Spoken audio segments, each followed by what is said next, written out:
Many couples nowadays look for wedding rings that complement each other and even choose to design them themselves. This poses questions of where to look for jewellers that provide this service, or what sort of budget should you set aside. Also, looking at other designs may help you gain a better perspective of what you would like. Let's face it, your wedding ring will be on display for all to see. Lindsay got the answers to some important questions around ring design and had a look at some unique designs taking shape.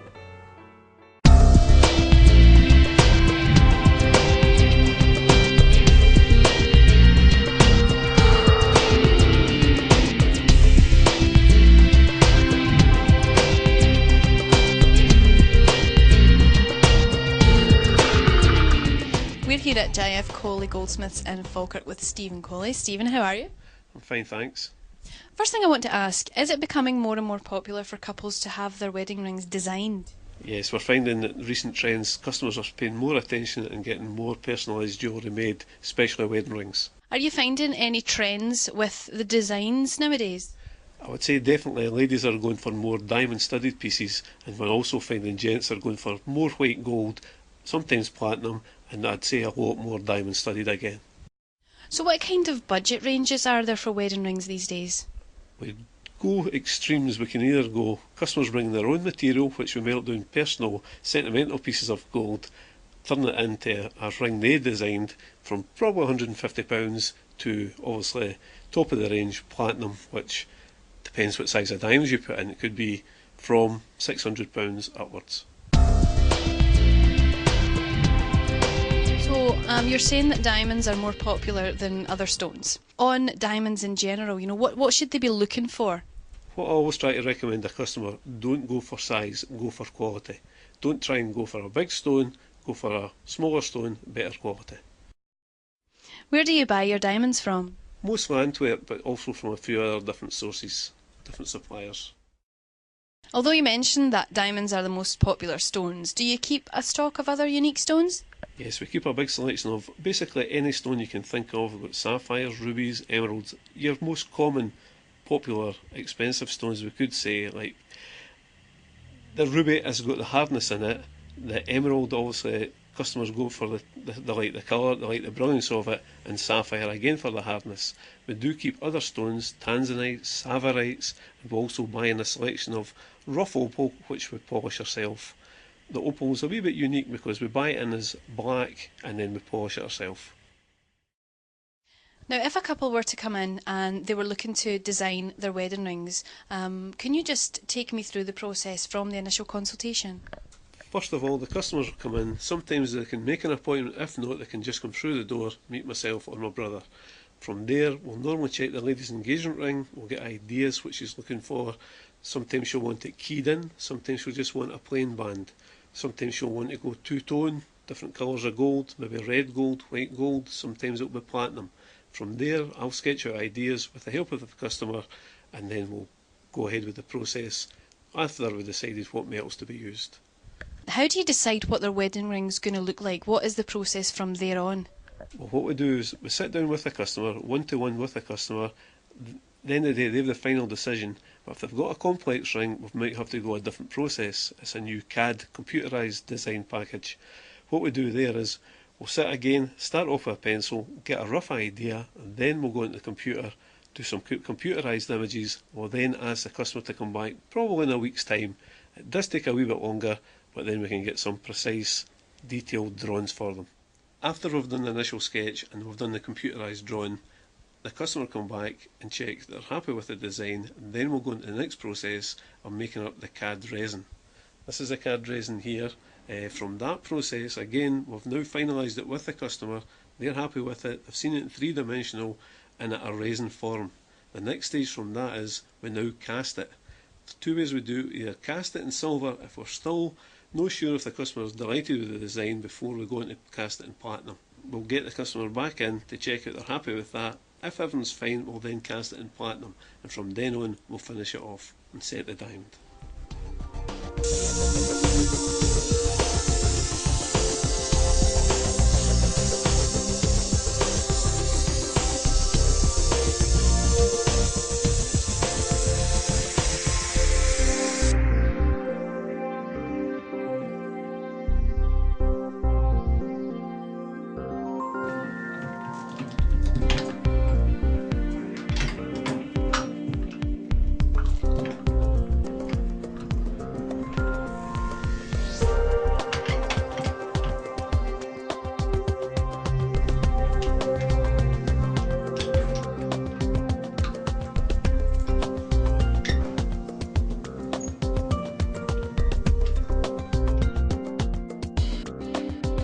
That's your D-shaped wire ready to be formed into the ring.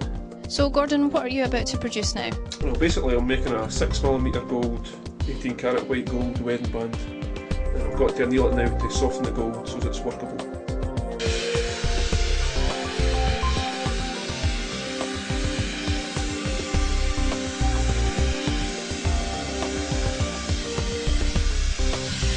You just basically heat the gold till it's cherry red and then you quench it in the water.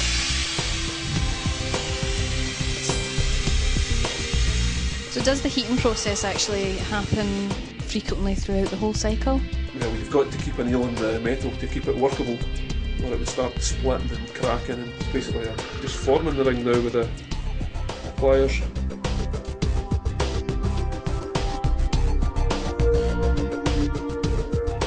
The ring stick here's got all the different sizes on it. It's just a case of marking it to the customer's actual specifications.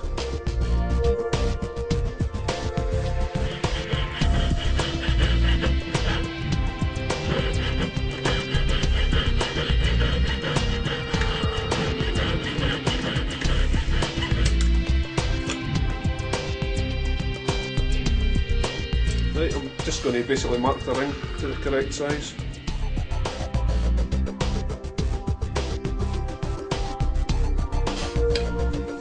Then I'll cut it in the vise.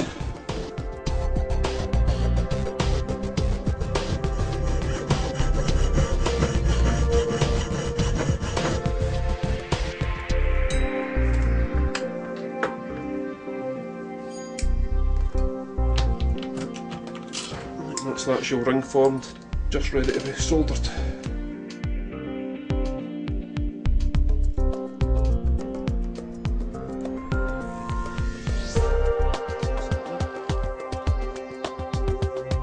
Right, what I'm going to do now is put the solder onto the joint.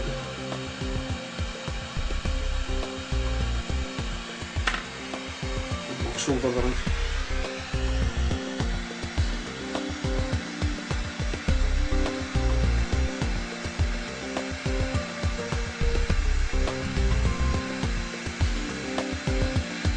That's the rough ring made and ready to be put on the triplet and formed correctly.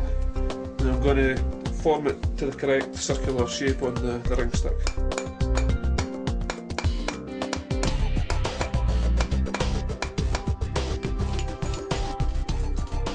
And that's the ring ready for finishing off and polishing.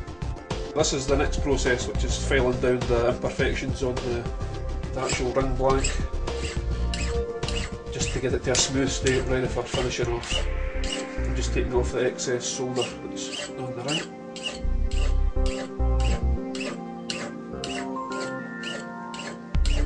That takes all the high spots off the ring to get it smooth for finishing.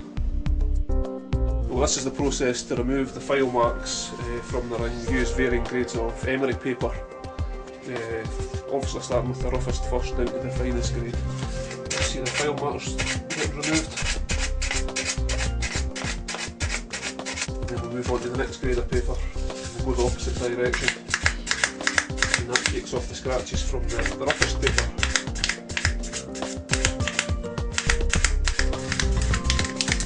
And you work your way through about 5 or 6 different grades of paper.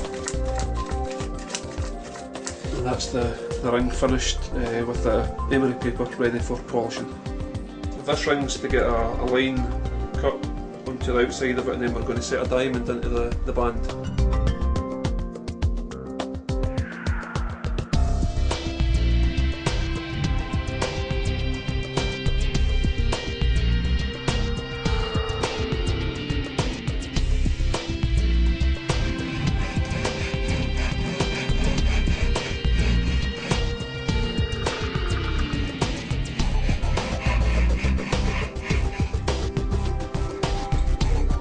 That's the groove formed on the wedding band. Right, and now we can move on to the polishing process.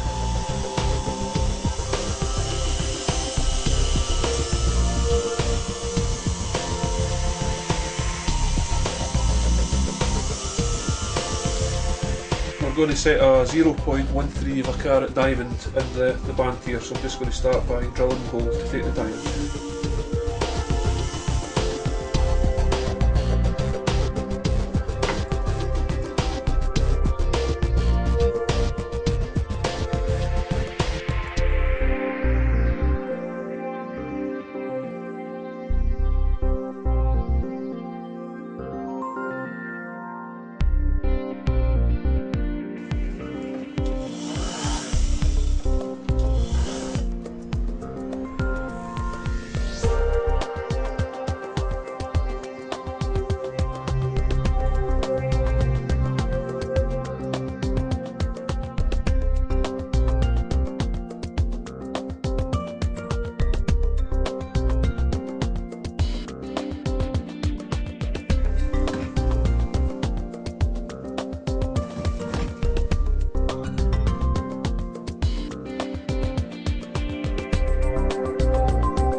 diamond set ready for its final polish. Right, I'm going to put a frosted finish on one half of the wedding band, which is used with a pneumatic drill.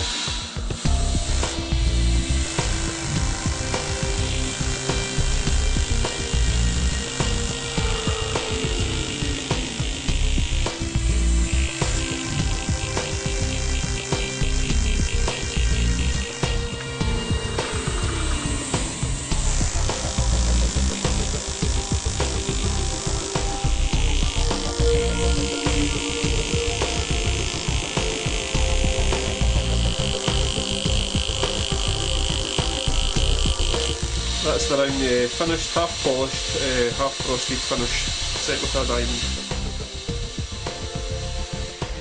So here we are with the finished diamond ring, 6mm broad, half polished, half frosted finish. We started off with 18 karat white gold cast in grain and poured it into the ingot moulds to make the ingot, then onto the square bar, and then we turned it into the D-shaped bar, which was then formed into the final ring. Now, the bar that you were using, how many rings can you actually get out of one of those bars? Depending on the gauge of the ring the customer's wanting, that I think it weighed about 33 grams starting weight. We could maybe 5-6 rings. Sometimes a gent's ring, you could get 2 rings out of that. It depends what style they're looking for. So people can basically ask for any type of stone and any type of design and you'll accommodate this? Yes, we'll accommodate basically any idea. There is recommendations, and if the customers work with me, we'll work and we'll advise them what's the best thing for their ring. Some stones are basically too soft, some they might like the idea, but we've got to give them advice, an honest opinion. One of the latest trends, what we haven't noticed, is customers asking for more specialised stones, like customised certified diamonds. This we keep a large selection of any size, any colour, any quality and any cut is available. This is a certificate you would get with your diamond, guaranteeing the colour, the clarity and the cut of the diamond. So what advice would you give to a couple who were thinking about having their wedding rings designed? Like, how long should they leave it? Give us about 2-3 months before their wedding date at least. We normally take between 3 and 5 weeks to make these pieces. So you've been established since 1981. What do you think makes people come to you personally for their wedding rings? I would like to think it's because we're a family business, and from design to manufacture everything gets done in-house. I'd like to think that we put ourselves out, we'll open after hours if customers can't make normal shop hour times. What made you get into the jewellery business? I used to watch my dad doing it since I was about 5 years old, and used to think I was helping my dad when I was about 10 years old, and I've always wanted to do it. When I was at school, I always wanted to be a jeweller, a goldsmith. As soon as I left school, 16, and that's what I've been doing ever since. How long has that been then? That's 29 years now, a long while. Well, thanks for watching the programme on wedding rings and jewellery. As you can see, a sparkling array to choose from and something for everyone.